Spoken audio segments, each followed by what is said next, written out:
గంటన్నరలో ముఖ్యమంత్రి గారు, ఉప ముఖ్యమంత్రి గారు, శ్రీధర్ బాబు గారు, జూపల్లి గారు, కోమటిరెడ్డి గారు, 5 మంత్రులు మనిషికి 3 సార్లు లేస్తే ఇక నేను గంటన్నరలో నేను ఏం మాట్లాడినట్టు?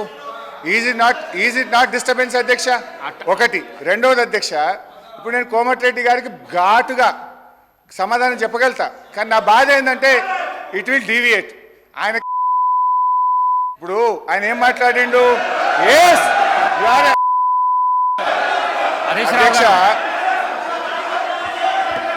హరీష్ రావు గారు, ఐ విల్ టెల్ ఆ మాటను విరమించుకోండి. ఓకే, మీకు ఇబ్బంది ఉంటే తొలగించండి, నాకు అభ్యంతరం లేదు.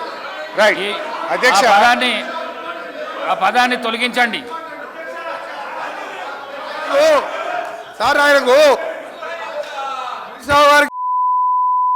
ఆకారం పెరిగింది, అసలు ఆకారం పెరిగింది. ఆయన నాలెడ్జ్ ఎక్కడ సార్? ఆయన ఒక డమ్మీ మినిస్టర్, ఆయన డమ్మీ అల్లుడు. ఆయన ఆకారం మెరుగంగానే సరిపోదు, బుద్ధి ఉండాలి. దళితులు ముఖ్యమంత్రి అన్నాడా లేడా?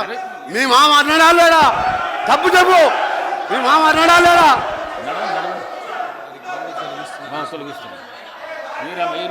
స్పీకర్ సార్, ఇదే కోమటిరెడ్డి వెంకటరెడ్డి గారు 50 కోట్లకు పిసిసి అధ్యక్ష పదవి కొనుక్కున్నాడు రేవంత్ రెడ్డి గారని ఈయనే చెప్పింది కదా సార్.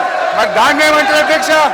ఇదే కోమటిరెడ్డి వెంకటరెడ్డి గారు జిల్లా కలెక్టరేట్లు, సచివాలయాలు అద్భుతంగా కట్టిండు కేసీఆర్ గారని ఈయన గారే చాలాసార్లు మెచ్చుకున్నాడు అధ్యక్ష. ఇవాళ నేను ఎందుకు ఆ మాట అన్నంటే అధ్యక్ష, కోమటిరెడ్డి వెంకటరెడ్డి గారు మేము అగ్రికల్చర్కు 72,000 కోట్లు పెట్టామన్నాడు. అంటూనే మళ్ళీ వెంటనే ఇరిగేషన్కి 22,000 కోట్లు పెట్టమన్నాడు. ఆయనకు అర్థం కాని ఏంటంటే బట్టి గారు చేసిన అంకెల గారడి వారికి అర్థం కాలే.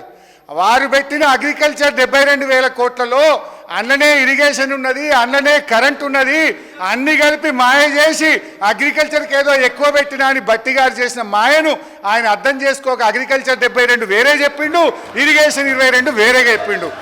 అందువల్ల నేను ఆ మాట అన్న తప్ప వేరే అనలే. ఆయనకి ఇబ్బంది అయితే నాకు అభ్యంతరం లేదు అధ్యక్ష. ఇకపోతే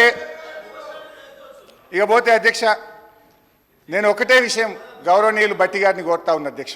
ఐ డిమాండ్, మీకు ప్రజల పట్ల ఏమాత్రం ప్రేమ అభిమానాలున్నా, భయభక్తులున్నా, మీరిచ్చిన హామీల మీద ఏమాత్రం గౌరవం ఉన్నా ఒప్పుకోండి.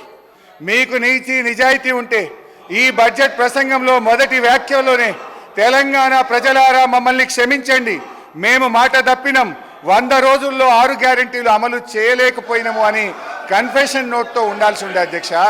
నేను డిమాండ్ చేస్తా ఉన్నా, ఇప్పటికైనా తెలంగాణ ప్రజలకు క్షమాపణ చెప్పండి అని చెప్పి నేను డిమాండ్ చేస్తా ఉన్నా. బీఆర్ఎస్ పార్టీని లక్ష్యంగా చేసుకొని